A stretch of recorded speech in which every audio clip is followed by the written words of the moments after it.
예, 다시 하겠습니다. 이번 시간에는 이제 앞선 시간에 배웠던 내용들에 이어서 문제를 좀 풀어보겠습니다. 이게 1200제 문제집 자체가 저도 사실은 이 문제랑 그 해설이 붙어있는 형식을 개인적으로는 좋아하지 않는데 그게 또 좋다는 분들이 더 많더라고요. 제가 이제 강의를 해보니까. 그래서 이런 식으로 이제 편집을 했는데 사실 이제 문제집이랑 그 해설집을 떼는 경우도 제가 있어요. 제가 회계사 쪽 강의를 하는 데서 문제집을 그렇게 뗐거든요. 거기는 수험생들도 또 그걸 좋아하셔가지고 뭐 개인 선호 취향인 것 같긴 한데 그렇다고 뭐 제가 두 종류의 책을 다 만들 수는 없어서 일단 하나로 만들었습니다. 혹시나 그 답이 밑에 바로 있는 게 좀 불편하신 분들은 그 좀 이렇게 손이나 뭐로 이제 가리시면서 문제를 한번 보시고 생각하시면 좋을 것 같고요. 자, 일단은 1번 문제입니다. 독일과 미국을 비교하라고 했습니다.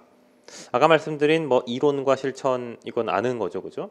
독일이 좀 더 오래됐다고도 말씀을 드렸고 3번에 독일은 학자가 주로 연구했지만 미국은 실무자다. 이것도 맞죠? 4번에 얘는 객관적이고 주체적이라는 게 이제 경영자 입장을 생각한다는 거니까 맞는 말이에요. 근데 이제 5번에 경제학적 접근을 쓰는 게 이제 독일이죠. 반대로 미국은 관리자가 어떻게 해야 될 것인가 여기 초점을 두는 거니까 두 개는 좀 다르다는 관점에서 이제 5번 이렇게 정답을 체크하시면 되겠습니다. 자, 이제 2번입니다. 기업을 둘러싼 환경에 대한 설명으로 틀린 것은 했어요. 1번 경제적 환경이라는 게 있는데 그 내용으로는 뭐 경제체제가 뭐냐면은 자본주의냐 공산주의냐 뭐 이런 겁니다. 요새는 뭐 공산주의는 거의 없죠, 그죠? 경제 상황 잘 사냐 못 사냐, 경제 규모 큰 나라냐 작은 나라냐 뭐 이런 것들이 되겠죠, 그죠? 이러한 차이가 있다. 맞는 말이겠죠? 두 번째, 기업의 환경을 내부 환경과 외부 환경으로 나눌 때 일반적으로 경영학에서 내부 외부의 차이는 우리 회사가 바꿀 수 있으면 내부고요. 우리가 못 바꾸는 건 외부예요. 그러면 주주는 우리 회사 사람이에요, 아니에요? 주주는 어쨌든 우리 회사 사람 사원이죠. 이거 내부 환경인 거죠. 외부 환경이 아닙니다. 그래서 2번이 틀렸고 이게 정답이고요. 3번 간접 환경이라는 말이 있고 괄호치고 일반 환경이라고 되어 있는데 이건 좀 체크를 해둡시다. 간접 일반 환경은 뭐냐면은 직접 관련이 없는 환경입니다. 간접이라는 건. 그럼 반대는 직접인데 예를 들면 저희 학원을 예를 들어 보겠습니다. 공무원 시험 과목이 개편된다. 그럼 이건 직접 환경입니다. 저희 학원에 바로 영향을 주니까. 그러나 한 단계 좀 건너뛰어서 정권이 교체가 된다. 이런 건 약간 간접 환경인 것입니다. 좀 거리가 있으니까. 거리가 좀 있는 정치, 경제, 사회, 문화 이런 것들은 좀 간접 환경이라고 부르고 직접 환경을 다른 말로는 이제 간접의 반대는 직접이죠. 일반의 반대는 적어두세요. 과업 환경이라고 합니다. 과업 환경. 다시 한번 간접 환경과 일반 환경은 같은 말이고 직접 환경과 과업 환경이 같은 말입니다. 그래서 과업 환경이라는 건 우리 기업에 직접 영향을 주는 그런 환경 요소를 이야기하는 것입니다. 그거는 이제 따로 뭐라고 나열을 못하죠. 왜냐하면 우리 회사 업종이 뭔지에 따라 달라질 거니까. 4번 기업의 노동력을 공급하는 종업원도 기업의 환경 요인이다. 당연한 얘기죠. 종업원이 많냐 적냐. 우리나라는 지금 청년층 실업률이 높다 이렇게 말을 해서 일을 하려는 사람은 많은데 사람을 안 뽑아서 문제가 되고 있지만 일본은 반대로 노령화가 너무 심해진 지 오래돼서 일할 사람이 없어서 문제다 이런 얘기를 하거든요. 그래서 거기는 어느 회사는 경쟁률이 1.2대 1이라고 하더라고요. 그러니까 10명 뽑는데 12명이 지원하는 거죠. 그럼 10명은 당연히 프리패스고 이제 2명만 경쟁을 하는 그런 꼴이 되는 건데 뭐 그런 식으로 우리도 한 15년 정도 지나면 그렇게 되지 않을까 이런 얘기를 해요. 그래서 지금 시험을 준비하시는 여러분 세대가 제일 힘든 세대죠, 사실은. 저희들의 윗세대는 약간 좀 꿀을 빨던 세대라고 볼 수 있고 그분은 편하게 취업을 하셨고 여러분 세대가 좀 힘들고 여러분 자녀 세대는 또 이제 편해질 거예요. 왜냐하면 그때는 또 노령화가 엄청 심해지기 때문에 자식들은 편할 겁니다. 여러분들 희생을 하시고 자녀들에게 노력을 하란 말이야. 이런 식으로 하시면 되는 거죠. 그래서 그런 느낌이 되는 것이죠. 다 확인했고요. 4번에 이제 여기 나오네요. 경쟁자나 부품의 공급업자는 우리의 직접적인 영향을 주는 직접 또는 과업 환경 이렇게 보시면 되겠습니다. 두 개가 반대가 되는 거죠. 3번 문제입니다. 대기업과 중소기업의 관계에 대한 설명으로 옳지 않은 것은 약간 이거는 일종의 뭐 시력 테스트라고 볼 수 있는 문제입니다. 눈만 좋으면은 잘 보시면 맞출 수가 있어요. 한번 볼게요. 1번 대기업이 분사 회사를 쪼개가지고 사실상의 자회사 아들 회사를 만들어서 중소기업 영역에 직접 경영을 하게 되면은 경제력이 분산이 돼서 사회적 폐해가 줄어드는 것이 아니라 이게 바로 골목 상권의 침해가 되는 거죠. 바로 대기업이 할 수 있는 일을, 그러니까 중소기업이 할 수 있는 일을 대기업이 나눠 먹는 거라고 보시면 되겠습니다. 그래서 신세계그룹에서 왜 그 위드유라는 편의점을 운영한다고 했을 때 편의점 점주들이 굉장히 반대를 많이 했거든요. 뭐 신세계가 그런 것까지 하냐, 뭐 이런 식의 이야기. 그리고 신세계가 최근에 그 맥주 호프 사업에 진출하겠다 그래가지고 그 정용진 신세계 부회장이 개인적으로 좋아하는 약간 뭐 수제 맥주라고 하나요? 뭐 이런 것들을 좀 도입을 해가지고 가게를 좀 운영해 보겠다고 해서 동네 호프집에서도 엄청 반발을 많이 하고 그랬었어요. 하다 그런 것까지 하냐, 뭐 이런 건데 대기업 입장에서는 사실은 돈을 더 벌고 싶은 거예요. 돈을 더 벌고 싶은데 이제 눈에 보이는 게 그런 골목 상권을 먹는 거라고 볼 수가 있거든요. 그래서 뭐 이런 문제들이 사실 좀 폐해가 커지는 거라고 볼 수 있죠. 1번이 틀렸고 2번 하도급 계약의 불이행은, 그러니까 하도급 계약이라는 건 뭐냐면은 내가 직접 일을 하는 것이 아니라 남에게 맡기는 걸 도급이라고 보통 표현을 합니다. 도급은 일을 주는 사람이 위, 일을 맡는 사람이 아래이기 때문에 보통 하도급 이렇게 이제 표현을 하는데, 우리 하도급의 대표적인 사례가 이제 하청 업체라고 볼 수가 있습니다. 저 같은 경우도 뭐 적절한 이거랑 적합한 사례는 아니지만 저희 지도 교수님이 이제 제 대학원 박사과정 지도 교수님이 이렇게 교재 학부용 교재를 이제 번역을, 외국 원서를 하나 번역을 하시기로 하셨어요. 그러니까 조교들을 불러다 모아놓고 번역을 해야 된다. 알겠지? 이렇게 말씀하시면 이제 너희들이 해라 이 얘기죠. 그러면 이제 저희들이 알겠습니다 하고 이제 하는 건데, 저는 이제 조교 중에서 당시 저는 이제 학원 강의를 이미 하고 있던 시절에 교수님이 좀 번역을 하라고 그러셔가지고 교수님 저 사실 수업 준비하느라 바쁩니다라고 말을 못해요. 그러니까 알겠습니다 하고 일단 교수님한테 한 부분을 받아서 원서로 한 200페이지 분야를 제가 이제 번역을 해야 되는데 200페이지를 이거 어떻게 번역합니까? 그래서 제가 구글 번역기를 돌릴 수도 없고, 그래서 그 200페이지를 어떻게 할까 고민하다가 하청을 주기로 했습니다. 그래서 제가 그 한국외국어대학교의 통번역 대학원이라고 있죠. 그 통역 번역하는 분들이 모여 있는 그 통번역 대학원에 그 좀 약간 그 석사 과정 졸업하시고 현재 번역가로 활동하고 계시는 분 한 분을 섭외를 받았어요. 친구를 통해서. 그래서 그분한테 얼마면 되겠냐? 근데 그분이 이 정도면 된다. 한 달이면 되겠냐? 충분하다. 그래서 한 달 동안 그분한테 맡겼어요. 저는 그래서 그분이 직접 번역을 하시는 줄 알았어요.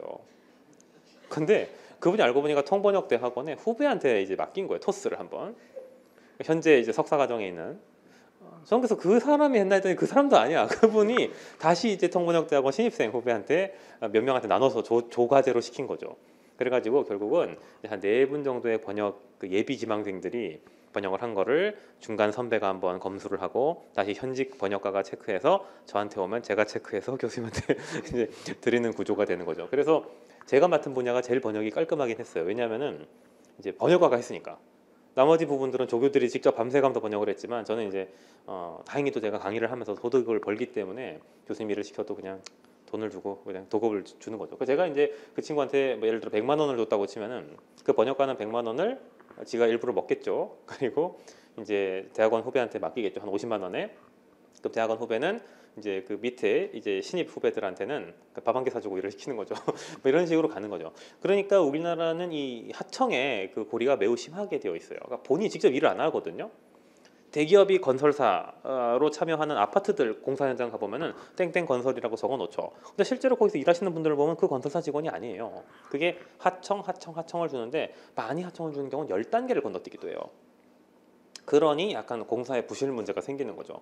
100억짜리 공사라고 해서 100억의 자재를 다 수입하는, 100억짜리로 공사를 하면 좋은 건물이 만들어져요. 얼마나 좋은 원료를 쓸 수 있는데. 근데 그걸 중간에서 누가 떼먹고 또 이제 관청에다가도 이렇게 좀 해주고. 옛날엔 진짜 막 공무원들이 좀 약간 그런 게 좀 심했었어요. 지금은 굉장히 많이 깨끗해진 겁니다. 예전에는 진짜 막 대놓고 요구하고 막 그랬었거든요. 그래서 그런 문제들이 불과 한 20-30년 전만 해도 그런 일들이 있었습니다. 그래서 이제 만약 담당 공무원이 애가 대학생이다. 그럼 일단 조심해야 된다는 얘기를 막 할 정도였어요. 그럼 아예 등록금을 요구하기도 하고 뭐 이런 경우가 있었다고 하더라고. 도장 찍은 대가로 내놔라 뭐 이런 식으로. 그때는 진짜 막 말도 안 되는 그 전두환, 박정희 이런 시대는 진짜 막 그런, 예, 그렇죠. 당시 공무원들이 그렇게 생각할 수밖에 없었던 이유가 이제 대통령 본인이 총칼로 집권을 했고 뭐 정당성이 없잖아, 그죠? 전두환 정권의 모토가 뭐였습니까? 정의사회 구현. 그러니까 전두환 정권 본인이 가장 부정의한 방식으로 집권을 해놓고는 공무원들에게 정의하게 정의롭게 하라 그러니까 당연히 윗물이 맑아야 되는 거죠. 지금 많이 깨끗해졌는데 이제 대신 민간 영역이 좀 문제가 생긴 거죠. 하청업체들한테 막 쥐어짜는 짓을 많이 하거든요. 갑질하고 막 100억짜리 공사를 막 20억에 해라 이런 식으로 이야기하고 80억은 내가 먹고 이런 문제가 공정거래가 아닌 불공정거래에 맞습니다. 그래서 사실 우리나라 임금 격차가 생기는 제일 중요한 이유가 독일만 해도요. 독일의 그 대기업들이 있죠. 뭐 지멘스, 뭐 벤츠, 아우디 이런 대기업들이 있습니다. 그 독일도 중소기업이 많은데 독일은 대기업, 중소기업 임금 격차가 거의 없어요. 그러니까 벤츠를 다니나 동네 회사를 다니나 나이, 짬이 예를 들어 뭐 이 정도 30년 정도 되는 근로자라고 한다면 월급 차이가 거의 뭐 1, 20% 정도밖에 차이가 안 나는데 우리나라는 뭐 2배, 3배 이렇게 차이가 나버리니까 그게 사실은 이 하청과 관련된 구조거든요. 그래서 이건 좀 문제가 있다는 지적을 합니다. 그다음 3번. 대기업 위주의 경제 정책은 부작용과 경제적 불균형을 초래할 수 있으므로 중소기업 육성 정책이 확대돼야 된다. 맞고요. 4번에 우리나라 중소기업의 경쟁력이 떨어지는 이유는 사람들이 좀 무시하는 경향이 좀 있는 건 사실입니다. 근데 이게 월급을 적게 받다 보니 무시하고 무시받다 보니 월급을 적게 주고 이게 악순환이 생겨가지고 언젠간 좀 개선이 돼야 되겠죠. 맞는 말입니다. 4번 문제부터는 밸류체인 문제입니다. 되게 쉬운 문제입니다. 포터의 밸류체인에서 주요 활동이 아닌 것은 했어요. 보통 주요 활동이 아닌 것은 인적자원 관리나 R&D로 많이 지목이 되고 있어서 정답은 5번. 거의 인적자원 관리를 찾으면 정답이 됩니다. 그 다음 문제도 마찬가지로 인적자원 관리가 정답이 되는데 여기서 이제 서비스라는 건 두 가지 의미가 있습니다. 하나는 그 제품 말고 서비스를 만든다는 의미도 있고 두 번째로는 AS, 사후 애프터 서비스를 해준다는 의미도 있습니다. 이런 것들이 전부 다 회사의 가치 창출 활동이라고 볼 수가 있습니다. 그래서 제가 요새 공무원 사회가 많이 바뀌었다고 아까 말씀드렸는데 진짜 많이 바뀌었어요. 제가 초등학교 시절만 해도 동사무소에 주민등록 등본 떼러 가면은 그 동사무소에 주민등록이라고 적혀있는 그 공무원분이 계시잖아요. 그분한테 가서 저기 주민등록 등본 떼러 왔어요 하면 그분이 만약 자리를 비운다 그러면 그 옆에 있는 동료가 해줄 수 있는데 담당자 지금 밥 먹으러 갔으니까 오후 2시에 오세요 뭐 이런 식으로 이야기를 많이 하고 그랬었어요. 근데 요새는 이 서비스 마인드가 공공 분야에도 많이 적용이 돼서 지금은 진짜 많이 좋아졌죠. 공무원 사회가 아주 많이 개선이 됐습니다. 그래서 앞으로도 점점 제가 봤을 때 민간 영역과 공공 영역이 역전이 될 거예요. 조만간에. 지금 우리나라 민간 영역은 점점 경기가 좀 둔화되고 있어가지고 월급도 많이 안 오르고 이제 정체 구간이지만 공공부문은 그렇지 않거든요. 공공부문은 최선의 물가 상승률을 반영해서 자꾸 이제 급여 수준도 현실화를 시키고 있어서 지금의 공무원은 완전히 이제 옛날 공무원과 다른 이제 업종이 되었죠. 그래서 앞으로 점점 서비스업도 서비스 정신도 개선이 될 거라고 생각합니다. 이렇게 생각하시면 되겠고요. 6번. 본원적 활동이 아닌 것은 일종의 그러니까 지원 활동을 물어보는 것이죠. 지금 구매는 본원 활동이죠. 물류도 본원 활동이죠. 서비스도 본원 활동. 근데 R&D는 지원 활동, 연구 개발은 지원 활동입니다. 마케팅은 본원 활동. 쉽죠? 7번. 본원적 활동이 아닌 것은 또 나왔네. 지금 보니까 원부자재 구매 서비스 인적자원 관리 일단 여러분들이 딱 보시는 순간 인적자원 관리가 나오면 이게 정답인데 원부자재가 조금 헷갈리실 수가 있어요. 원재료라고 나오면 확실한데 부자재라고 되어 있어서 좀 헷갈리는데 제가 아까 쉬는 시간에 한 분이 질문을 하셔서 그에 대한 응답을 드리면서 이런 말씀을 드렸어요. 콩나물국을 끓일 때 콩나물은 원자재지만 다진 마늘은 부자재죠. 하지만 어쨌든 콩나물이랑 다진 마늘이 같이 들어가야 콩나물국이 만들어지는 건 맞으니까 소모품이 아닌 경우는 일단 여러분들이 그 주요 활동으로 가정을 하고 생각하시고요. 선지에 만약에 인적자원 관리나 R&D 같은 게 없다면 그때는 이제 부자재를 골라야 되겠지만은 일단 인적자원 관리나 R&D 같이 확실한 정답이 있으면 그거를 지원 활동으로 체크해 주시면 되겠습니다. 8번. 역시 주요 활동이 아닌 걸 물었으니까 역시 인적자원 관리가 나오는 거죠. 다음 9번입니다. 말은 긴데 본원 활동이 아닌 것을 묻는 아주 간단한 문제입니다. 1번 원재료, 소모품 등을 구입하는 것. 제가 아까 원재료는 뭐 모르겠지만 소모품이 들어가면 조금 의심스럽다고 말씀을 드렸습니다. 그거 확인을 좀 해주시고요. 두 번째, 투입을 제품으로 만든다. 이건 생산이죠. 생산은 주요 활동이 맞죠. 다음 3번, 유통은 역시 주요 활동이 맞죠. 4번에 유도한다. 구입을 유도한다는 건 마케팅이니까 맞는 말이 되겠죠. 5번에 제품의 가치를 유지 증진시킨다. 이거 뭔 소리냐면은 우리 주요 활동 전부 다를 이야기하는 겁니다. 원래 주요 활동의 뜻이 뭐예요? 기업이 돈을 버는 활동. 그러니까 기업이 가치를 창출하는 활동이라는 게 주요 활동의 뜻이기 때문에 기업의 가치를 유지 증진시키는 건 다 주요 활동에 해당된다고 생각하시면 되겠습니다. 아시겠죠? 5번은 그런 뜻이니까 다 주요 활동이고 아닌 건 1번 이렇게 체크하시면 되겠습니다. 10번입니다. 주요 활동이 아닌 것을 고르세요 했어요. A번 자원의 수송은 물류니까 주요 활동이 맞죠? B번의 소모품 이거는 소모품이니까 보조 활동이죠. C번의 동기부여. 동기부여는 인적 자원 관리니까 보조 활동이죠. D번의 R&D 연구개발 보조죠. 마지막 2번 사후적 지원은 애프터 서비스니까 이건 주요 활동이 되죠. 그럼 중간에 세 가지가 주요 활동이 아니다. 이렇게 체크하시면 되겠습니다.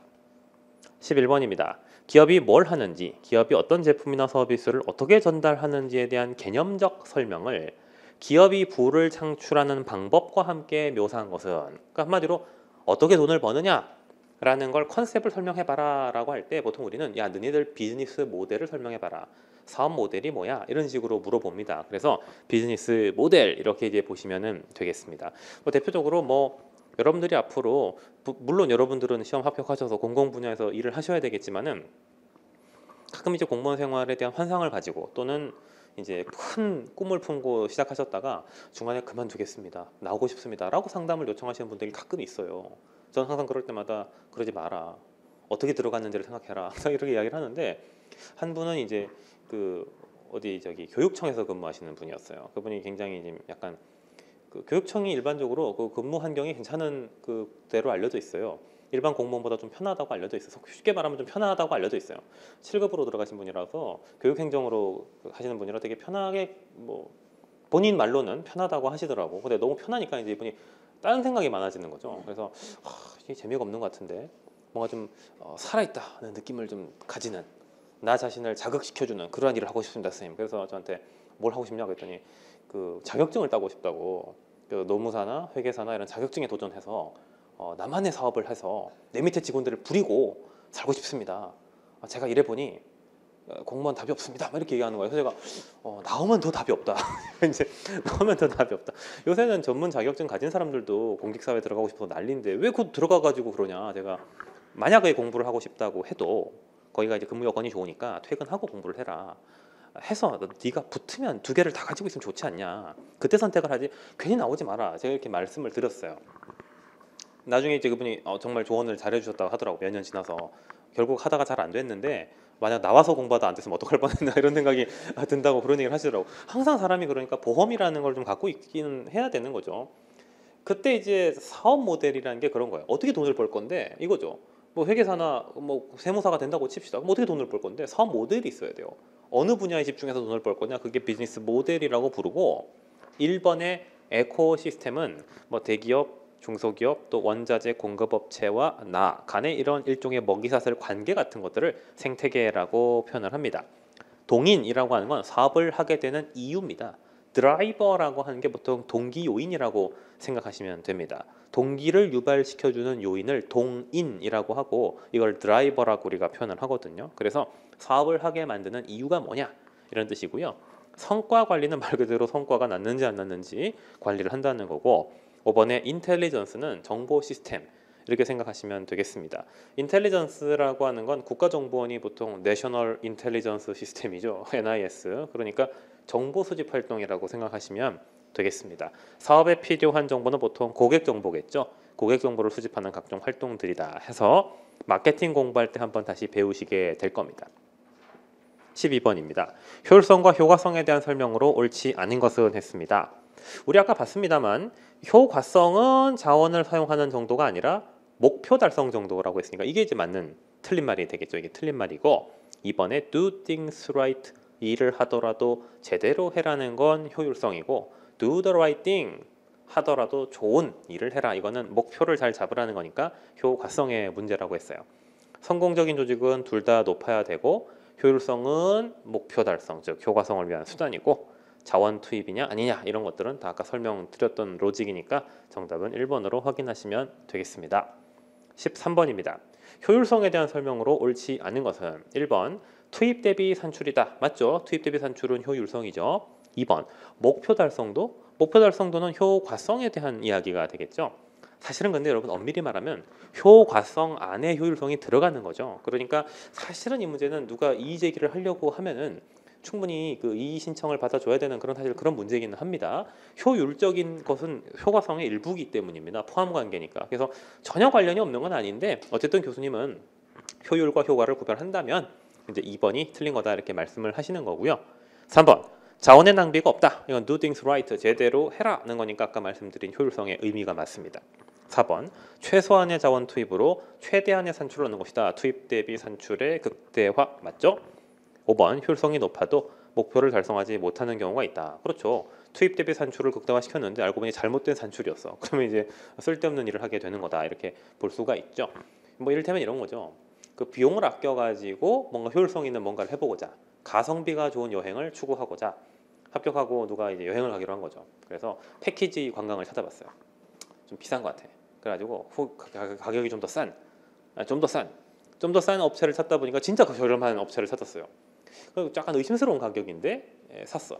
그래서 이제 여행을 갔어. 알고 보니까 뭐 당연히 싼 게 비지떡이겠죠. 말도 안 되는 가격에 말도 안 되는 서비스가 나오는 거죠. 그래가지고 정말 충격적인 숙소와 충격적인 식사를 경험하고 그 친구가 괜히 합격하고 기분 좋게 여행 왔다가 목적 달성을 못하는 거죠. 대신 투입 대비 산출은 좋죠. 어쨌든 적은 돈으로 유럽 한번 갔다 왔다 이렇게 이야기는 할 수 있으니까 대신 목적 달성을 못하는 거죠. 이건 중요한 포인트입니다. 항상 우리가 효율성을 추구하다가 목적을 놓치는 수가 있으니까 그건 조심해야 된다고 생각하시면 되겠습니다.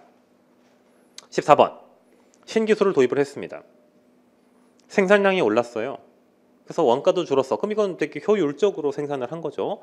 대신 제품이 정작 소비자 관심을 끌지 못해서 안 팔렸다. 그럼 이건 이제 목표 달성을 못한 거니까 효과성을 실패한 거죠. 그러니 효율적이긴 한데 효과성을 달성하지 못했다. 그래서 효과적이지 않지만 투입 대비 산출은 높였으니까 효율성은 높다. 이렇게 좀 잘못된 선택을 한 거라고 볼 수 있겠죠. 15번입니다. 노동 생산성을 구하시오 하는 문제인데 여러분 노동 생산성은 제가 아까 잠깐 말씀드렸지만은 노동량의 투입 대비 산출이 얼마냐 이걸 이제 보는 것입니다. 그럼 노동량이 투입된 거를 보면 되죠.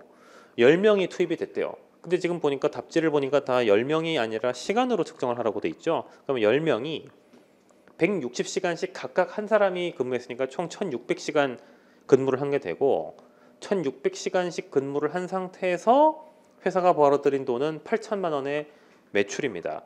페이크 정보가 이제 문제랑 상관없는 정보가 주어진 게 이제 장비에 대한 이야기인데 장비는 제가 아까 말씀드린 자본 생산성의 문제지 노동 생산성은 상관이 없습니다. 만약 시험이 장비에 대한 자본 생산성을 같이 구하라고 한다면 이것도 반영을 해야 되지만 문제에서 노동 생산성만 물어봤기 때문에 이거는 약간 페이크 정보입니다. 그래서 장비는 빼고 직원 10명이 160시간 근무한 1600시간당 8천만 원이 달성됐다. 이것만 계산해 주면 되거든요. 그럼 정답은 8 나누기 16 하면은 5가 되나요? 뭐 대충 그렇게 되겠죠. 그죠? 그러면은 이렇게 되겠죠. 시간당 5만 원을 달성했다. 이런 식으로 체크하시면 되겠습니다. 16번입니다. 주주자본주의에 대한 설명 중 옳지 않은 것은 주주가 주인입니다. 이거는 영국과 미국 스타일이라고 말씀을 드렸고요. 2번에 대리인 문제로 인해서 경영자가 단기적 업적에 치중한다. 맞는 말이 되겠죠. 3번 조직에 의한 통제보단 시장에 의한 규율을 중시한다. 이게 이제 뭔 소리냐면은 시장 규율이라는 것은 가격입니다. 가격. 지금 주주한테 가장 관심 있는 가격은 주식의 가격, 주가겠죠. 그러니까 주가가 올라가면 경영을 잘한 걸로 인정하고 주가가 떨어지면 경영을 못하는 걸로 인정하겠다는 것입니다. 맞는 말이고요. 사실은 지금 제가 봤을 때는 우리나라도 그렇고 미국도 그렇고 주식 투자가 좀 약간 불안불안하죠. 지금 약간 주식이 미국에서 그런 얘기가 나오더라고요. 10년 정도 이어졌던 장기 호황이 끝났다. 뭐 이런 얘기를 누가 하더라고요. 지금 미국 주가 계속 떨어지고 있잖아요. 지금 11월 현재 아마 동영상 보시는 분들이 언제 주가가 동영상 보시는 시점에서는 주식이 어떻게 될지 모르겠지만 지금 시점에서는 뭐 폭락을 하고 있습니다. 그래서 우리나라 주가도 한동안 폭락했었죠. 지난 몇 주 동안. 그래서 폭락을 하다가 겨우 이제 지금 정부가 안정화를 시켜서 지금 이제 정지를 시키긴 했는데 하락을 멈추긴 했는데 주가가 계속 떨어지고 있는 건 사실이에요. 그래서 장기적으로 죄송합니다. 장기적으로 주가가 이제 떨어진다면 이거죠. 시장에 의해서 죄송합니다. 이게 규율 시장에 의해서 주가가 떨어진다는 건 기업이 관리를 잘 못하고 있다. 이런 뜻으로 이해하시면 되겠습니다. 주식 얘기하려고 했더니 하지 말라고 자꾸 이렇게 재채기가 나오고 4번 은행 차입을 통한 기업의 외형 성장에 주목한다. 은행 차입을 통한 외형 성장은 은행에서 빚을 내서 기업의 규모를 키우면 된다는 건데 이건 사실 주주한테 바람직한 입장이 아닙니다. 왜냐하면은 나중에 재무관리에서 배우실 건데 부채 규모가 커지게 되면은 주주들이 불안감을 느껴요. 그래서 기업 입장에서 딱히 바람직한 정책이 아닙니다. 그러니까 이거는 좀 안 좋은 정책이죠. 우리나라 기업들은 이런 식으로 많이 했는데 원칙상 이건 좋은 바람직한 정책은 아니다. 이렇게 알아두시면 되겠습니다. 주주 입장에서는 빚을 많이 질수록 불안감을 느끼는 이유가 뭘까요? 회사가 망했을 때는 주주는 권리를 요구할 수 없어요.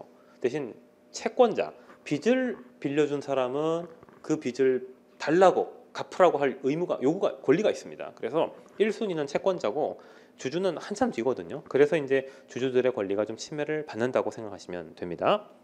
17번 쉬운 문제, 여기서부터 기업 집중에 대한 문제인데요. 동종업종끼리 독립적으로 관리가 되고 있지만 경쟁하지 말자고 서로 합의를 한다는 것입니다. 야, 우리 그냥 오늘부터 가격 맞추자, 개각 날짜도 맞추자, 여기 그냥 그만 이 정도 하자, 이렇게 하는 건 이제 담합이라고 볼 수 있죠. 경쟁의 배제, 담합은 우리말로는 담합부, 영어로는 카르텔, 이렇게 볼 수가 있으니 답은 쉽게 찾으실 수가 있을 거고요.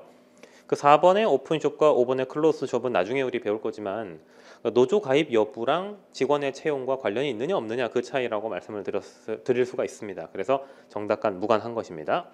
18번 동종업종 간에 수평적으로 맺는 협정. 서로 수평적이라는 거는 어느 한 기업이 다른 한 기업을 소유하지 않는다는 거고요. 그러니까 별개라는 거고요. 협약을 맺는 거니까 역시 카르텔이라고 볼 수가 있겠습니다. 다음 문제입니다.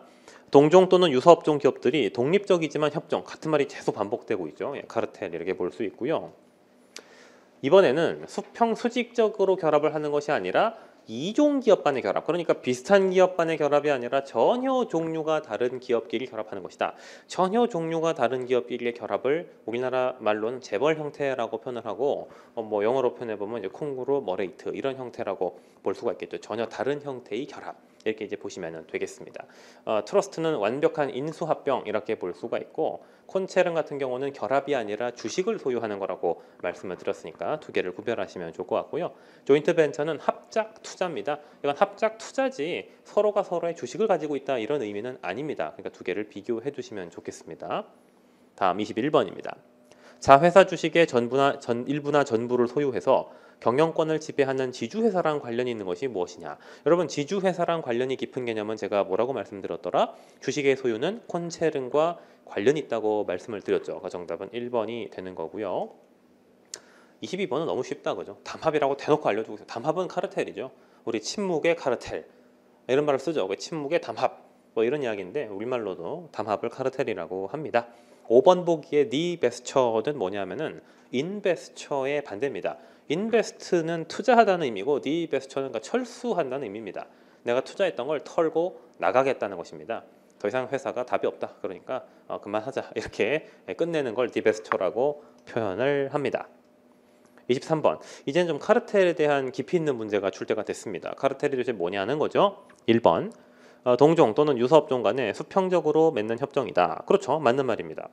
2번. 참여하는 기업들은 법률 경제적으로 완전히 독립이 되어서 협정에 구속력이 없다. 법적인 얽힌 관계가 전혀 없다고 말씀을 드렸죠. 서로 소유하는 관계는 아니라 그랬어요. 3번. 공동 판매 기관을 설립해서 생산 판매를 규제한다. 그러니까 이거 맞는 말인데 그러니까 서로 각자 시장에 내놓게 되면은 경쟁이 될 수 있으니까 우리 아예 한꺼번에 통제된 곳에서 찔끔찔끔한 물건을 팔자 이런 것입니다. 이를테면은 뭐 정확한 비유는 아니겠습니다만 아랍 국가들이 석유 수출국 기구 오펙이라는 걸 결성을 해가지고 석유를 각 국가들이 알아서 팔지 않고 자기들끼리 합의된 것만 판매를 하죠. 이런 것들은 가격을 유지하기 위해서 희소하게 가져가려는 움직임이라고 볼 수 있고 맞는 말입니다.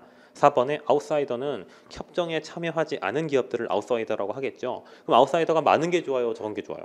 적어야 되겠죠. 아웃사이더가 많아지면 그 협정은 의미가 없는 협정이 되어버리는 거죠.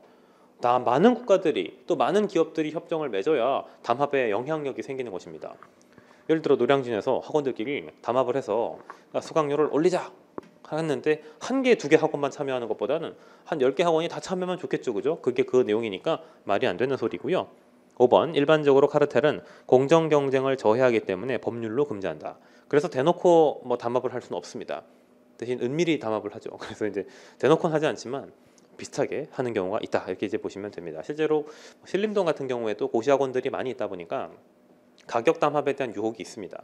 실제로 신림동 옛날 사법시험 시절에 한 학원이 수강료 50% 할인이라는 컨셉을 내세웠다가 다른 학원들의 파상 공격 때문에 결국은 이제 망하기 직전까지 갔던 적이 있는데, 그때 이후로 학원들이 이제 은밀히 이제 어떻게 담합을 하냐면은 대놓고 같은 날짜에 가격이나 시간표를 공지하면 욕을 먹으니까 그 중에 가장 점유율이 높은 한 회사가 학원이 먼저 그 시간표나 가격을 띄웁니다. 그러면은 그 가격이랑 똑같게 그 다음날 가격을 올립니다. 다른 학원들이. 그러면 날짜 시차를 두고 이제 시간차 공격을 하는 거죠. 그러면 이제 적어도 이제 관계 당국에서 봤을 때 일시적으로 담합을 했다고 볼 수가 없는 거예요. 날짜가 다르니까.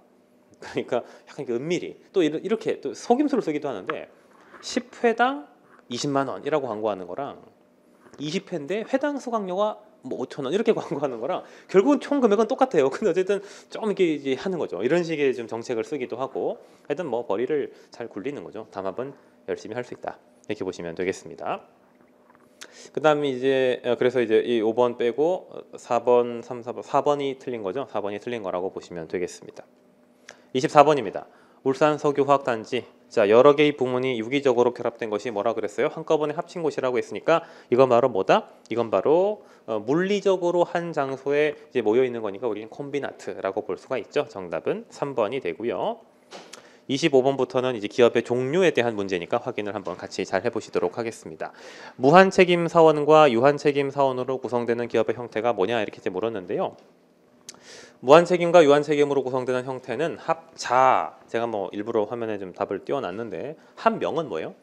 한 명은 무한책임 사원으로만 구성된 거라고 보시면 되겠습니다. 얘는 무한으로만, 합자는 무한, 유한 같이, 유한 주식은 전부 다 유한책임 사원으로만 구성되는 그런 형태라고 보시면 되고, 5번의 그 민법상의 조합이라고 하는 거는 우리가 전혀 몰라도 되는 그런 내용입니다. 그러니까 민법에 보면은 그 기업의 종류, 사단 뭐 이런 그 사람들의 결합체에 대한 규정이 있어요.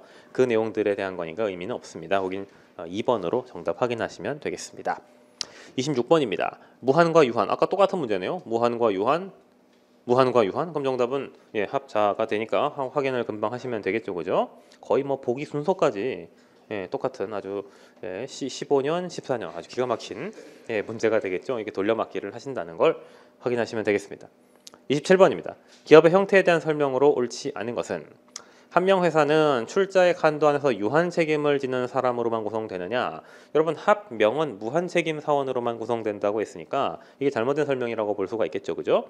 2번, 합자는 무한 책임 사원과 유한 책임 사원으로 구성이 된다. 맞죠?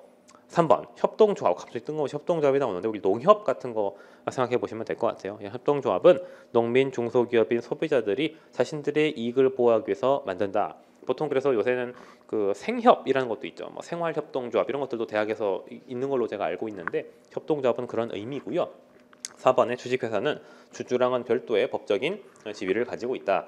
주식회사가 주주랑 분리되는 게 뭔 소리냐면은, 주식회사 삼성전자는 삼성전자 주주들과는 별도의 법적인 어떤 권리를 가지는 주체라고 볼 수 있다는 것입니다. 그러니까 삼성전자 자체가 법적 주체가 될 수 있고, 그 자체가 뭐 소송의 대상이 되기도 하고, 그 자체가 다른 기업에 뭐 문서를 보내는 주어가 될 수 있다는 것입니다. 그런 의미니까 맞는 말이라고 보시면 되고요.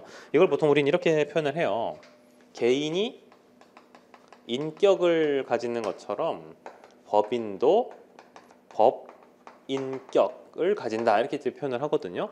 사람에게 인격이 있듯이 법인도 법인격이라는 게 있다고 표현을 하는데, 그게 그러한 내용이다, 이렇게 생각하시면 되겠습니다. 28번입니다. 유한회사 특징으로 옳은 것은 했습니다. 이 조금 어려운 문제입니다. 여기서부터는 이 28번부터는 여러분 그 필수적으로 내가 이걸 다 외워야 되는가에 대해서는 약간 뭐 의문을 체크해놔도 돼요. 이건 다 안 외우더라도 법적인 문제가 우리 공무원 시험에서는 그렇게 중요하게 안 나오기 때문에 그렇습니다. 한번 같이 슬쩍 보시죠. 감사는 필요적 상설기관이다. 즉 필요한 상설, 필수기관이라는 얘기인데, 이거는 이 주식회사에 대한 설명이 되겠습니다. 그러니까 유한회사는 아니고요. 감사가 보통 뭐 하는 분이냐면은 이제 그 회계장부가 제대로 관리가 됐는지를 체크하는 그런 역할을 하는 건데, 사실은 그 감사가 본연의 역할을 잘 못하는 경우가 많이 있습니다. 일반 기업에서는. 두 번째, 이사는 3인 이상을 둬야 한다. 이 사람 수에 대한 제한은 딱히 없습니다. 유한회사 같은 경우는. 주식회사도 마찬가지고요. 다음에 3번, 경영은 무한 책임을 지는 것이 아니라 유한회사는 유한 책임 사원으로만 구성이 되는 거고요. 4번에 최고 의사결정 기관이 주식회사는 주주총회, 유한회사는 사원총회니까 맞는 말이 되는 거죠. 5번에 기관의 구성이 간단하다까지는 맞는데 개방적이 아니라 이제 폐쇄적이다. 왜냐하면 대중들에게 모든 걸 오픈하지는 않는다라고 말씀을 드렸으니까 그렇게 내용을 체크해 두시면 되겠습니다. 29번입니다. 주식회사에 대한 설명으로 적절치 않은 것은 뭐 쉬운 말이에요. 유한책임, 자본을 증권으로 만들었어요. 주식은 증권거래소에서 거래할 수 있습니다. 증권거래소를 통해서 만이라는 글자가 없으면 참 맞는 말인데 증권거래소를 통해서 만이라고 돼 있으니까 좀 적절치가 않은 것이죠. 왜냐하면 증권거래소 안 가더라도 우리는 주식을 앱으로도 거래할 수 있고 인터넷 핸드폰으로도 거래할 수 있고 여러 가지 거래를 할 수 있습니다. 그리고 심지어 증권거래소는 지금 없죠. 우리나라는 증권선물거래소가 있는 거죠. 그 증권거래소 자체는 폐지가 됐죠. 선물거래소랑 증권거래소를 합쳐서 한국거래소라는 이름으로 바뀌었잖아요. 그러니까 뭐 엄밀히 따지면 없어진 거죠. 증권거래소만 있는 건. 예전엔 여의도에 증권거래소가 있었습니다. 그래서 예전 한 15년, 20년 전에 뉴스에 항상 막판에 보면은 증권거래소에서 뉴스 기자들이 오늘의 주가를 중계하고 그랬습니다. 그때 이제 보면 영감님들이 이제 신문지를 들고 가셔가지고 오늘 여기가 오르네, 빨간불이네, 이러면서 여기 주식을 살까 말까 고민하시고 막 그런 장면들이 나왔는데 오늘날은 이제 아니죠, 그죠? 30번입니다. 주식회사에 대한 설명으로 옳은 것은 1번 자본을 증권으로 발행하기 때문에 소유권 이전이 불가능합니까? 자, 자본을 증권으로 만든다는 건 주식으로 만든다는 거니까 주식을 넘기면 소유권 넘길 수 있죠. 이전이 쉽다는 겁니다. 2번 주주는 무한 책임을 진다? 아니죠. 유한 책임을 지죠. 3번 소유와 경영의 분리는 가능하죠. 불가능이 아니라 가능. 다음 4번 인적 결합의 형태로 법적 규제가 약하다. 제가 아까 인적 회사, 물적 회사 이야기할 때 주식회사는 물적 회사라고 했어요. 그러니까 법적 규제를 강하게 받습니다. 왜냐하면은 그 회사에 많은 사람들이 영향을 받기 때문에 규제를 강하게 한다 이렇게 보시면 되겠습니다.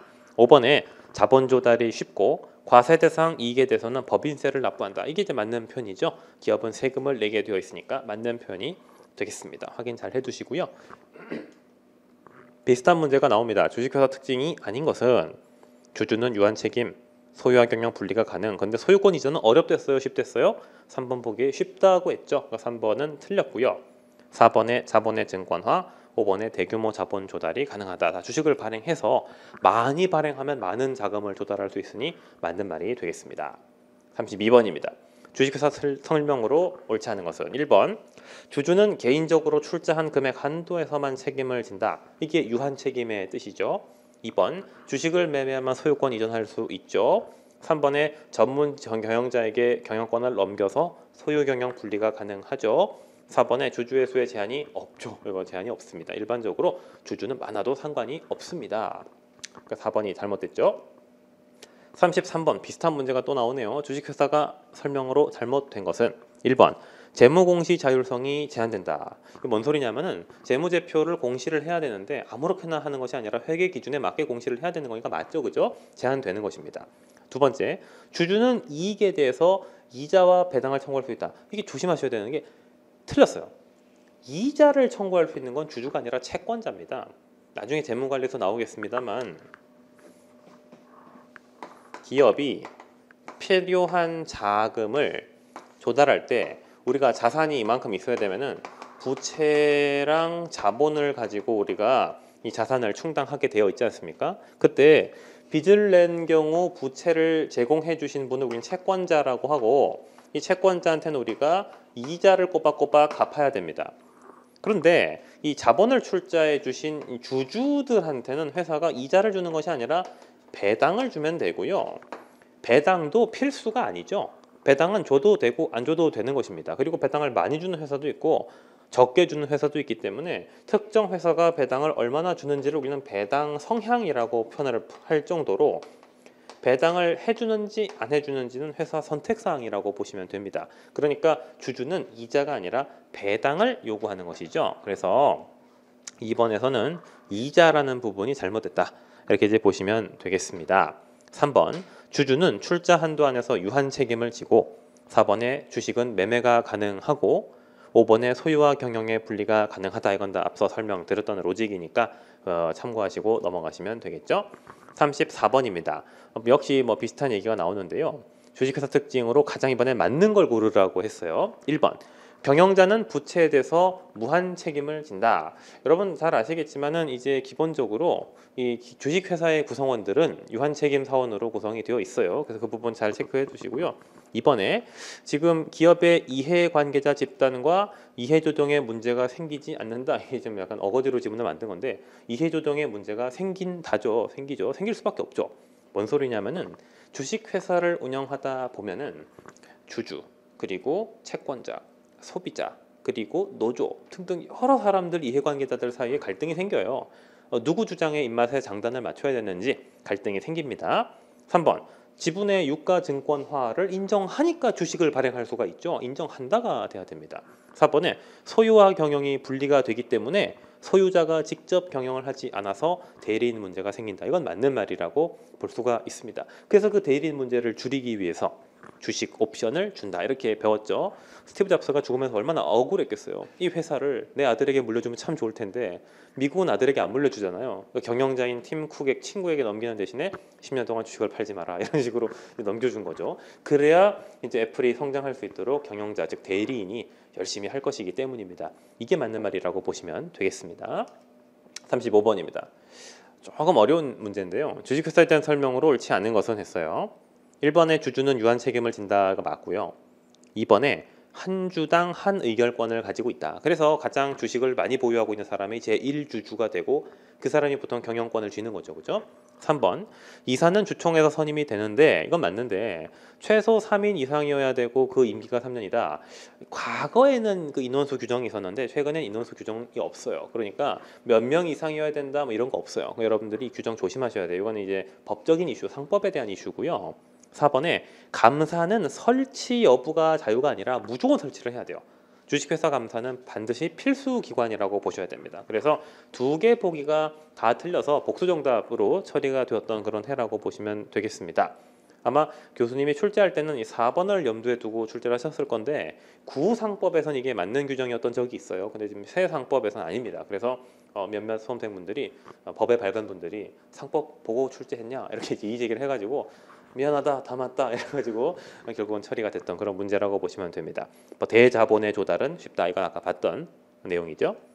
36번 이것도 비슷한 좀 어려운 문제인데 합자는 유한 무한이 같이 들어간다고 했고 그죠? 한 명은 두 사람 이상이 다 무한 책임진다라고 했고 맞죠? 3번 주식회사는 유한 책임인 동시에 증권화 제도다. 그렇죠. 주식으로 발행한다고 했어요. 4번 이게 좀 어렵습니다. 읽어볼게요. 주식회사의 이사회는 잠깐 이사회를 이쪽으로 와서 좀 설명을 하겠습니다. 주식회사가 있으면은 회사가 이제 자본을 조달할 때 주주들이 많이 있겠죠. 그죠?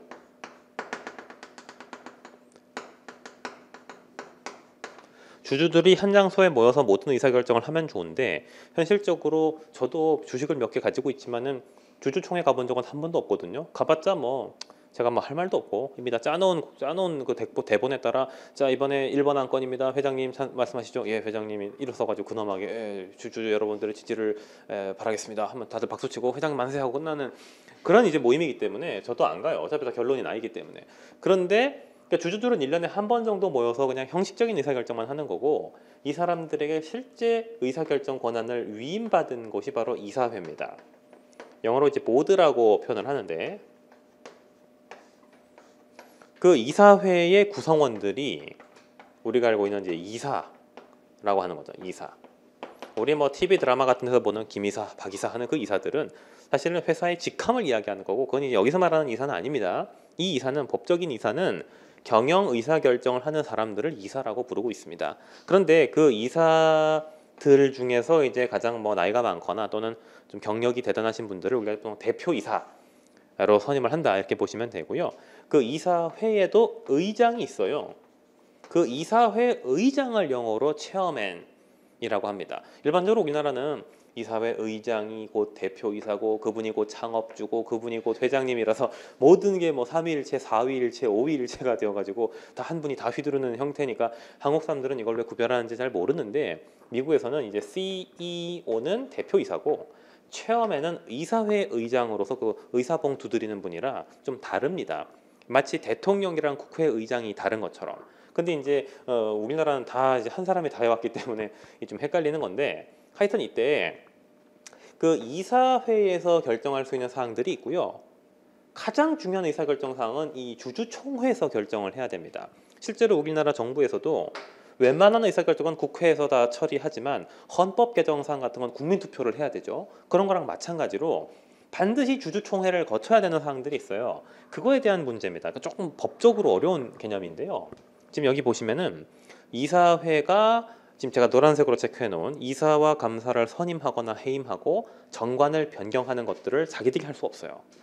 정관은 기업의 헌법입니다. 이건 주주총회에서 결정을 해야 되고 이사회에서 이사를 선임할 수는 없죠. 그럼 자기들이 자기를 선임한다는 건데 마치 국회에서 국회의원을 뽑는 거랑 마찬가지이기 때문에 이건 말이 안 되고 그래서 일반적으로 주주총회에서 의결을 해야 된다. 이렇게 이제 보시면은 되겠습니다. 물론 형식적으로 정해놓고 뽑기는 하는데 그래도 형식적인 투표나 주주총회에서 하기는 해야 된다. 이렇게 생각하시면 되겠습니다. 아시겠죠? 제가 이제 속한 제가 살고 있는 아파트가 있는데 그 아파트 주민 모임이 있어요. 거주자 입주자 모임 이런 것들이 있는데 거기서 이제 가끔 뭐 의사 결정을 해야 될 때가 있어가지고 이제 아파트 내에 그 주민들끼리 이사회 이런 걸 이제 만들어가지고 운영을 하고 있었거든요. 근데 이제 가끔 뭐 이사들이 제대로 일을 안 하는 것 같은 거예요. 그래서 이제 이사 한 명이 이제 그만두겠다. 이사를 가겠다 해가지고 이사가 이사를 간 거죠. 이사가 이사를 가가지고 그 새로운 이사를 선임을 해서 보궐선거를 해야 되는데 보궐선거를 하면서 이제 그 주주총회처럼 저희 그 입주자 총회를 열었어요. 총회를 열어서 이제 총회 자료를 배포하고 그 이사 후보라는 사람이 정견 발표를 하기로 했는데 이사 후보가 안 나타난 거예요. 근데 그 자료집에 이사 후보 프로필은 있어요. 근데 재밌는 건 이사 후보 프로필이 이제 이사 후보가 이제 등록서를 거기다 제출해야 되는데 도장을 안 찍어 놓은 거야. 도장도 없고 사인도 없고 서명도 없어. 그냥 사람 자기 증명사진 붙여놓고 이름만 자기 글자로 적어놓은 거예요. 자기 손으로. 그리고 이사라고 출마를 한 거예요. 그러니까 이제 주민들이 좀 이상한 거죠. 뭐지? 그리고 보통 서류에 본인 서명은 들어가야 될 거 아니에요.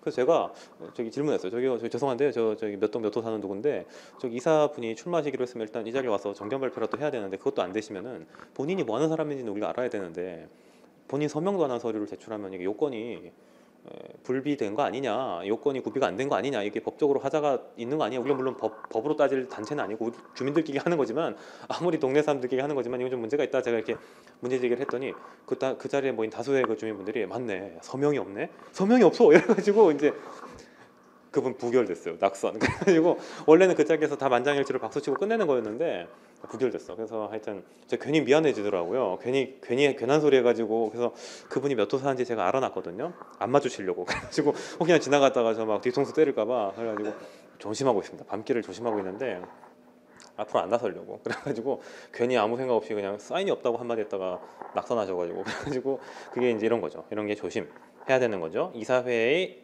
의결권이 있고 주총에서 해야 되는 사항들이 따로 있습니다. 5번 주주총회는 최고 기구다. 이거 맞는 말이 되겠습니다. 이런 문제는 그냥 참고로만 보시면 될 것 같아요. 뭐 실제로 교수님들이 너희들을 다 떨어뜨리고 싶다 하는 강력한 욕구가 있지 않는 이상 이런 문제를 내지는 않을 거니까 일단 여러분들은 좀 예외적인 문제다라고 생각하시면 되겠습니다. 37번 경영자에 대한 문제입니다. 소유 경영자와 전문 경영자가 있는데 전문 경영자의 장단점에 대한 설명으로 옳지 않은 것은 했습니다. 전문 경영자는 월급쟁이 사장님이죠.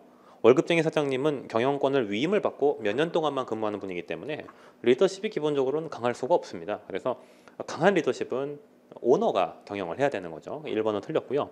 2번에 소유와 경영을 분리시켜가지고 기업이 계속 갈 수 있게 한다. 이게 왜 이 말이 나왔냐면은 아까도 말씀드린 것처럼 오너는 판단을 잘못할 수가 있습니다. 그러니까 전문가에게 맡겨야 기업이 오래 간다는 거죠. 맞는 말이고요.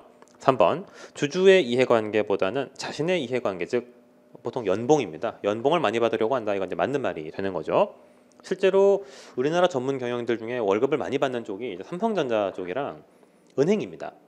은행 중에서도 이제 외국계 은행, 시티은행 행장님 같은 경우는 보통 연봉이 70억 정도 됩니다. 그래서 대박이죠. 그래서 그 은행 구조 조정을 할 때는 사실은 직원 몇 명 잘라봤자 의미 없어요. 행장을 잘라야지. 행장을 자르고 월급을 연봉 반으로만 줄여도 엄청난 이제 30억, 40억 절감이 되는데 직원 몇 명들 뭐 잘라봤자 얼마 아껴지겠습니까? 그래서 제가 봤을 때는 그 시티은행이 요새 구조조정한다고 직원들 명예퇴직을 받고 있거든요. 좀 약간 이해가 안 가는 거죠. 회장님이 그냥 자기 연봉을 좀 깎으면 좋을 텐데 그런 희생은 절대 하지 않죠. 그래서 이런 문제가 있다 이렇게 보시면 되고요. 재직 기간 동안에 단기적인 이익 발생에 집착. 그렇죠. 아무래도 자기 임기가 있으니까 그 임기 안에 속된 말로 좀 쇼부를 쳐야 되는 거거든요. 그래서 임기 안에 주가를 올려야 된다는 생각 때문에 좀 문제가 있다. 이렇게 보시면 되겠습니다. 38번. 전문 경영자와 소유 경영자. 아까 이건 살짝 봤던 질문이 반복되고 있네요. 첫째, 소유 경영자는 빠르게 대응할 수 있다. 맞나? 이게 사실은 맞대요. 왜 맞냐면은 내 거니까. 내 거니까 자유롭게 뭐 돈도 옮길 수 있고 직원들도 옮길 수 있고. 근데 전문 경영자는 아무래도 좀 권한이 제한되어 있다는 거죠. 2번. 전문 경영자에 비해서 소유 경영자가 단기적 성과 집착한다. 소유 경영자가 아니라 전문 경영자가 단기적 성과 집착하는 거고 소유 경영자는 좀 멀리 내다봅니다. 특히 우리나라 소유자들은 아들에게 물려주고 손자에게 물려줄 생각을 하고 계시기 때문에 오래 롱런 할 수 있는 회사를 만드는 게 목적이죠. 맞고요. 이게 틀렸고 이 설명이 반대로 되었죠. 3번. 전문 경영자랑 주주는 이해관계가 안 맞다. 맞죠, 그죠? 다음에 4번. 소유 경영자는 상대적으로 전문성이 떨어질 수가 있다. 그렇죠. 내가 전문가가 아니라 그냥 회사를 물려받은 거니까. 5번. 소유자는 전문 경영자에 비해서 강력한 리더십을 가지고 있다. 아까 말씀을 드렸죠. 이제 문제를 쭉 제가 이제 비슷한 문제들을 묶어 놓은 이유가 있어요. 푸시다 보면 자동으로 지문이 이제 학습이 되거든요. 아, 이게 이런 말은 맞는 거고 그냥 틀린 걸로 나오는구나. 이렇게 생각하시면 됩니다. 39번. 경영자를 좀 분류를 해봤다는 거죠. 소유자는 전문 경영자에 비해서 단기적 이익에 집중한다. 아까 제가 소유 경영자는 장기적 그 관점을 가지고 있다고 말씀을 드렸죠. 그러니까 뭐 비슷한 지금 질문을 돌려막기 하는 거죠. 2번에 전문 경영자는 출자, 자본을 가지고 있는 거랑 상관이 없다. 그렇죠. 3번 소유 경영자는 출자도 하고 경영도 한다. 그렇죠. 4번에 경영자를 계층에 따라서 가장 아래쪽에 계시는 일선, 그다음 중간, 최고로 구별할 수 있다. 맞는 설명이 되겠습니다. 40번입니다.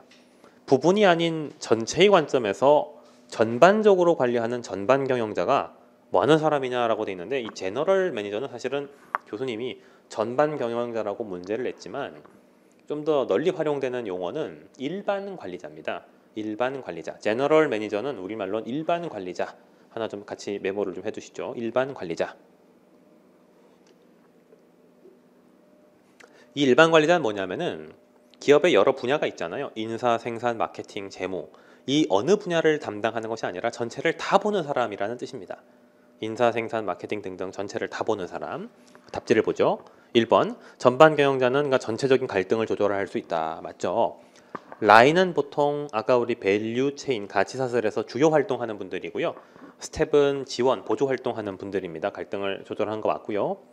2번. 전반적인 경영자, 즉 이 전체를 보는 사람이 반드시 최고 경영자일 필요는 없죠. 최고 경영자는 한 명이고 그 밑에 전체를 보는 사람을 둘 수도 있습니다. 예를 들면 최고 경영자가 오너일 수도 있죠. 근데 오너가 자기가 전체를 잘 보는 전문성이 없으니까 부하들 중에 똑똑한 사람을 부회장으로 앉히는 경우가 종종 있습니다. 삼성전자도 마찬가지인 게 이건희 회장님이 이제 이재용 부회장 아들한테 바로 전체를 맡기기가 좀 불안했던 거죠. 아무래도 경영 수업을 좀 더 받아야 된다고 느꼈던 것이죠. 그래서 그 권오현 부회장을 실질적인 이제 기업의 의사결정하는 사람으로 앉혔거든요. 권오현 부회장이 그 반도체 부문을 하셨던 분입니다. 그래서 반도체가 지금 삼성이 잘 되고 있어요. 지금 삼성전자가 전체적으로 이익이 많이 나고 있습니다. 현재 애플보다 삼성이 전체 이익은 더 많이 나요. 핸드폰에서 조금 밀려서 그렇지 반도체가 워낙 잘 나가고 있어서 전체 이익은 삼성이 거의 세계 5위 안에 드는 수준의 지금 회사가 됐거든요. 그렇게 되게 되는 배경은 반도체로 인해서 엄청난 이익을 낸다. 그 전략이 통했던 거고 실제로 아이폰에도 그 디스플레이도 삼성 거고 그 다음에 그 내부 프로세서 칩도 삼성 거를 쓰고 있습니다. 그래서 상당히 이제 삼성이 그 부품을 잘 만드는 회사가 이제 되었는데 그 부문을 관장하셔서 지금의 그 반도체 대박을 내시게 만든 분이 그 권오현 부회장이거든요. 그분이 이제 회장이 됐어요. 지금 이건희 회장님이 지금 병원에 계시기 때문에 회장을 비워둘 수가 없어서 그분이 형식적으로 이제 회장이 됐습니다. 어쨌든 회장인데 의사결정은 이재용 부회장이 하기 때문에 회장이 부회장한테 결제를 받는 약간 이런 이제 케이스가 되긴 했습니다만 그 권오현 부회장이 약간 자서전격의 책을 쓰셨어요. 최근에 초격차. 그래서 격차를 최대한 늘려라. 그냥 격차가 아니라 초격차, 초월하는 격차를 내서 2인자가 아예 기어오르지 못하게 삼성 반도체가 대박을 내야 된다. 이 약간 이런 관점의 책 한마디로 지금의 삼성이 어떻게 만들어졌는지 본인이 일대기처럼 적은 책인데 그걸 한 신문 기사가 이제 기자가 이제 약간 그 패러디를 해가지고 그러니까 반도체는 잘 되고 있는데 반도체가 잘 되는 만큼 전체 이익이 파격적으로 늘지는 않고 있는 이유가 핸드폰이 지금 잘 안 되고 있어요. 삼성이 갤럭시 S6, 7까지 잘 되던 게 지금 8, 9 넘어서 조금 이제 정체기에 접어든 것 같거든요. 그래서 잘 안 나가는 것 같아요. 그래서 요새 삼성전자가 왜 그 보상 판매라는 걸 시작했다고 언론에 홍보하지 않던가요? 그게 뭐냐면 구형 핸드폰 아무거나 심지어 아이폰도 가져가면 갤럭시 할인을 해줍니다. 그런 지금 프로그램을 하고 있어요. 보상 판매하고 있거든요. 그래서 쓰던 폰 갖고 오시면 특히 작년에 출시된 아이폰 10 갖고 오면 엄청 할인해 준다고 하던데. 그래가지고 뭐 그런 식으로 이제 하는 이유가 워낙 이제 안 팔린다는 거죠 지금. 그래서 거꾸로 이제 기자가 그 초격차 책 제목을 인용해서 점점 벌어지는 애플과 삼성의 초격차 이래가지고 이제 적어놨더라고. 근데 사실 그건 애플이 가격을 비싸게 받아 먹어서 그런 것도 좀 있는 거죠. 하여튼 그런 이슈들이 있어요. 그래서 반드시 최고 경영자가 아니더라도 전체를 관리할 수가 있습니다. 이 권오현 부회장은 전반 경영자지만 최고 경영자는 아니거든요. 뭐 지금 삼성 입장에서는 그런 느낌이고. 3번 전반 경영자는 독자적으로 사업 단위를 책임진다. 전반 경영자는 독자적으로 사업 단위를 책임진다는 게 그 사업 단위라는 건 사업부입니다. 사업부. 그 사업부 안에는 인사, 생산, 마케팅 같은 역할들이 다 들어있죠. 그럼 그것들을 전체적으로 관리할 수 있다는 건 아까 제가 말씀드렸던 내용이죠. 그런데 선지 4번을 보시면 전반 경영자는 각 기능의 전문가다. 각 기능을 담당하는 건 스페셜리스트들이고 최고 경영자 이 옆에서 보조하는 이 전반 관리자는 전체를 볼 줄 아는 사람이다라고 생각하셔야 됩니다. 인사도 생산도 마케팅도 다 볼 줄 알아야 돼요. 그러니까 이건 틀린 설명이 되겠죠. 41번입니다. 가장 적절하지 않은 것은 이건 아까 제가 지문으로 봤던 거죠. 그죠? 우리 기출 지문에서 확인했던 그 내용이죠. 뭐가 정답인가요? 지금은 수탁 경영층은 중간이 아니라 최고 경영층이라고 제가 말씀드렸던 5번이 틀린 설명이 되겠습니다. 42번 경영 마인드에 대한 설명으로 옳지 않은 것은 여러분 경영 마인드는 고객 중심 마인드, 가치 극대화 마인드, 또 경쟁에서 이겨야 된다는 마인드다라고 제가 아까 말씀을 드렸고요. 그 내용을 세부적으로 지금 표현을 하는 것입니다. 고객 중심 마인드는 좋은 제품 만들어서 최상의 고객 만족을 주는 것 맞겠죠? 뭐 딱히 이건 틀린 말이 아니니까. 2번, 3번 가치를 높인다는 건 자원 투입으로 최대의 산출, 즉 가장 돈을 많이 벌자 맞죠, 그죠? 4번 경쟁 우위는 남보다 잘나자 맞는 말인데 이 5번 선지에 보시면 경영 마인드는 형평과 일관성 이런 얘기 우리 안 들어봤죠. 형평은 나눠 먹자는 거잖아요. n분의 1로. 경영 마인드의 포인트는 효과성과 효율성. 아까 이게 기업의 목적이라고 했으니 설명을 잘못하고 있는 건 5번이 되겠습니다. 43번 카츠에 대한 설명입니다. 카츠가 말씀하시는 것 중에서 최고 경영자에게 많이 요구가 되는 것은 의사 결정에 도움이 되는 능력이라고 했죠. 의사 결정은 개념 기술, 컨셉추얼 스킬이라고 표현을 했죠. 이게 좀 용어가 지 맘대로라 그랬어요. 의사 결정 능력, 컨셉추얼 스킬, 상황 판단 능력 다 같은 말이라고 보시면 되겠습니다. 잘 비교해 두시면 좋겠고요. 비슷한 문제가 또 나왔네요. 최고 경영자가 가장 잘해야 되는 건 뭐냐? 개념적 컨셉추얼 기술 같은 말이 거의 뭐 동어 반복. 2012년과 17년에 시차를 두고 공무원 시험에서 비슷하게 출제가 됐습니다. 45번입니다. 아까 카츠는 3가지가 있다고 했는데 지금 갑자기 이 문제는 4가지가 있다고 해요. 그게 뭐냐면은 카츠가 쓴 1960년대 쓴 원전을 뒤져보면은 4가지라고 합니다. 아까 카츠가 3가지는 뭐였죠? 제일 밑에 사람들이 하는 전문 기술, 중간 관리자가 하는 의사 인간관계의 능력, 최고 경영자가 담당하는 의사결정력 이 3가지가 있고 한 가지가 더 추가가 되는 게 이제 정치적 기술이라고 표현하는 것입니다. 정치적 기술. 그래서 정치적 기술, 즉 3번 선지가 바로 이 정치적 기술에 해당되는 것입니다. 관리자는 그러니까 권력, 정치 이런 것들을 좀 잘 해야 된다는 거죠. 뭐 당연한 이야기겠습니다만 보통 그룹의 회장까지 올라가려면 많은 경쟁자를 제껴야 되거든요. 그래서 그런 것들이 정치적 기술이 있어야 된다는 이야기가 되겠죠. 그래서 제가 이제 군 복무할 때 저희 그 제가 모셨던 상사분이 육군 장교 출신인데 육사 나오셨어요. 육사 나오셨는데 저랑 같이 추운 겨울에 이제 훈련 나갔어요. 전 미군부도 있었지만은 이제 훈련 나갈 때는 한국군이랑 가끔 같이 훈련 나가기 때문에 저랑 이제 그분이랑 같은 그 텐트 안에서 이제 같이 겨울에 훈련을 받는데 추운 겨울에 다른 사람들 다 밖에 나가고 저랑 그 장교 그분이 이제 육군 소령이었는데 그분이랑 그 한국 육군 소령이랑 미군 카투사인 저랑 이제 둘이만 앉아가지고 대화를 나누고 있는 거예요. 추우니까. 그래서 추워서 손을 막 핫팩을 이렇게 만지면서 야 최병장 너 전역하고 뭐 할 거냐? 예, 아무 생각이 없습니다. 막 이랬더니 나는 뭐 하고 싶은지 아냐? 이래서 잘 모르겠습니다. 뭐 하실 건데요? 그래서 당연히 나는 별을 다는 게 목표지 이러시더라고요. 별을 어떻게 다시려고요? 그럼 이러시는 거예요. 한 놈만 제끼면 된다고. 그게 무슨 말씀입니까? 육사 동기들 중에 경쟁률이 이제 장교, 소령에서 중령, 중령에서 대령, 대령에서 별로 가는 그 라인이 피라미드처럼 좁아지겠는데 거의 실질 경쟁률이 2대 1이라는 거예요. 2대 1밖에 안 됩니까? 더 많지 않습니까? 더 많은데 중간에 헛발질하는 친구들이 있대요. 이를테면 음주운전을 해가지고 자진 탈락되는 사람들이, 요새 그 공직 사회에서는 음주운전이 매우 중요한 이슈이기 때문에 술 한 번 먹고 잘못 걸리면 이제 그냥 날아가는 거예요. 그냥 옷 벗어야 되는 상황이 된대요. 그래서 그대로 이제 자연 탈락되는 친구들이, 술을 너무 좋아하는 친구들이 몇 명 있기 때문에 걔들을 다 제끼고 동기들을 분석을 다 하셨다고 하더라고. 예비 탈락자들을 다 생각하고 나랑 이 친구가 이제 중령 심사에서 이제 격돌을 하게 될 것이다. 내가 저놈만 제끼면 된다. 어떻게 전략적이죠. 근데 그 육사 동기들 모임과도 되게 친한 게 지내요. 친구야 이러면서 속으로 너만 물러나면 된다 이런 식으로. 이제 이게 되게 정치적 기술인 거죠. 되게 사실 사람이 올라가려면 그런 게 좀 있어야 되나 봐요. 좀 비정하긴 한데. 그래서 카츠가 너무 좀 비정해서 그런지 나중에 이제 세 가지로 줄인 거죠. 처음에 네 가지를 다 이야기했다가 정치는 빼고 세 가지만 이야기했던 것인데, 어쨌든 결론적으로는 원래는 네 가지를 말을 했어요. 그래서 개념 기술, 정치적 기술, 인간관계 기술, 그리고 특정 분야의 전문성, 이런 거 다 중요한데 이제 1번에 나오는 건 왜 틀렸을까? 그러면 네 가지가 개념, 인간관계, 전문, 그 다음에 정치 기술이 돼야 되는데 쓸데없는 직관적 기술이라는 걸 집어넣었기 때문입니다. 이런 건 여러분들이 그 서브노트나 기본서에 메모를 해두시고 까먹지 않도록 이런 것도 처음에 얘기했구나 확인해두고 넘어가시면 좋겠습니다. 46번 대인적, 정보적, 의사결정적 세 가지로 이야기한 건 누구죠? 우리 배운 사람은 민츠버그밖에 없죠. 그래서 민츠버그가 정답이고요. 2번의 쿤츠는 미국의 경영학 원론 교과서 저자 이름입니다. 그래서 쿤츠는 그냥 저자 이름이에요. 포터는 가치사슬을 이야기했고 나중에 전략 파트에서 Five Forces, 원가의 차별화 뭐 이런 이야기 한 사람이고, 피터 드러커는 경영학의 아버지, 페이올은 그 일반 관리론이라는 걸 주장한 학자입니다. 그러니까 설명이 잘못됐죠, 그죠? 47번은 제가 아까 말씀드린 그 표를 외워야 되는 겁니다. 표의 그 세 가지 역할 중에 의사결정 역할이 아닌 것은 이렇게 물었는데, 이게 영어 단어라 표현이 조금 달라요. 번역이 비교해 가면서 보시겠습니다.